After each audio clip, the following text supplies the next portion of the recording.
ఈ ఒక్క వెబ్సైట్ ఆయన వెబ్సైట్ ఒకటి బ్లాక్ చేస్తే ఆయన మళ్ళీ ఇంకోటి మిర్రర్ చేస్తూ దాదాపు 65 మిర్రర్ వెబ్సైట్స్ని ఆయన రన్ చేసేవాడు.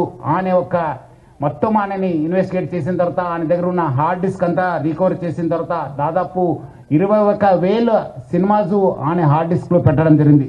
మొత్తము పాత ఫిలిమ్స్ అయిన గాడ్ ఫాదర్ మీ అందరు కూడా తెలుసు, చారిత్రాత్మక ఐతిహాసిక ఫిలిం అయిన గాడ్ ఫాదర్ అంటే 1972లో ప్రొడ్యూస్ అయిన ఆ మూవీ నుంచి మొన్న వచ్చిన ఓజీ మూవీ దాకా కూడా ఆయన దగ్గర ఈ ఒక్క హార్డ్ డిస్క్లో ఉండడము మనము చూశాను. మొత్తము బాలీవుడ్ టాలీవుడ్ అందరు కూడా ఈయన చాలా మూవీస్ ఆయన దగ్గర ఉండి చాలా నష్టం జరుగుతుంది.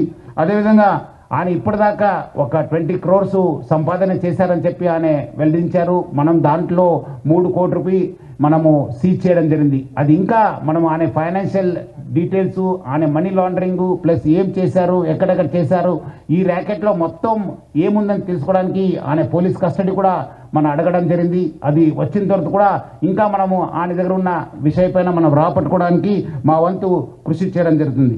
మొత్తం ఈ కేసెస్ పైన కూడా, ఎందుకంటే ఇది ఇంటర్నేషనల్ లింక్స్ ఉంది, ఇంటర్నేషనల్ నుంచి అక్కడ వేరే దగ్గర నుంచి కూడా ఆయన ఆపరేట్ చేయడం జరుగుతుంది.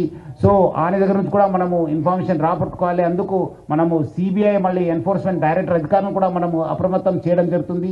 అక్కడ కూడా మనం సేకరించిన ఇన్ఫర్మేషన్ కూడా వాళ్ళకి ఇచ్చేసి వాళ్ళు కూడా ఈ మొత్తం ఈ ఒక్క లింక్స్ ఏమున్నామని తెలుసుకోవడానికి కూడా మా వంతు కృషి చేయడం జరుగుతుంది. మొత్తం ఆయన దగ్గర ఇప్పుడున్న డాటా దాదాపు 50 లక్షల మంది సబ్స్క్రైబర్స్ డాటా ఆయన దగ్గర ఉంది. అంటే మీకు తెలుసుంటుంది, డాటా ఈజ్ పవర్ఫుల్. ఈ ఒక్క ఆధునిక యుగంలో మోడర్న్ టెక్నాలజీలో డాటా ఈజ్ పవర్ఫుల్. ఎవరి దగ్గర డాటా ఉంటుంది వాళ్ళు చాలా పవర్ఫుల్ ఉంటారు.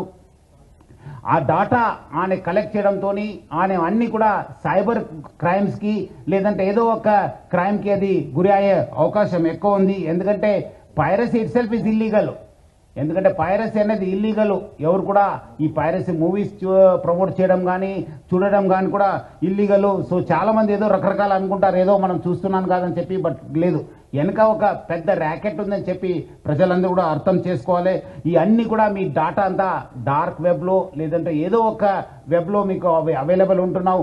అది సైబర్ క్రిమినల్స్ వాళ్ళు వాడుకోవచ్చు, లేదంటే ఎకనామిక్ ఆఫెండర్స్ యూజ్ చేసుకోవచ్చు, లేదంటే వేరే క్రిమినల్స్ కూడా మీకు ట్రాప్ చేసే అవకాశం ఉందని చెప్పి